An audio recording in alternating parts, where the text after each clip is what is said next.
ఏంటి పిలిచో? నాకు boy friend ఉన్నాడు.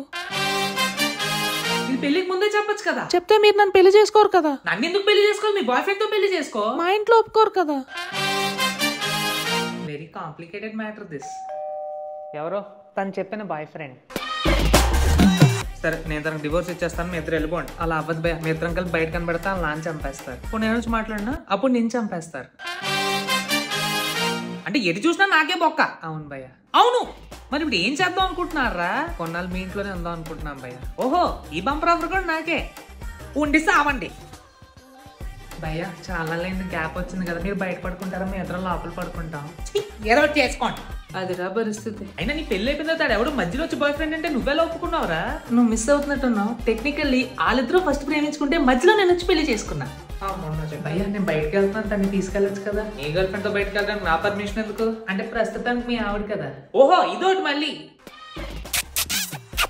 ఆ తలుపు వేసుకొని చావండి. సబ్స్క్రైబ్ చెప్తే మీది ఇదే పరిస్థితి. భయ్యా గుడ్ న్యూస్. ఏంటి? తను ప్రెగ్నెంట్. కానీ మేము ఇద్దరం అసలు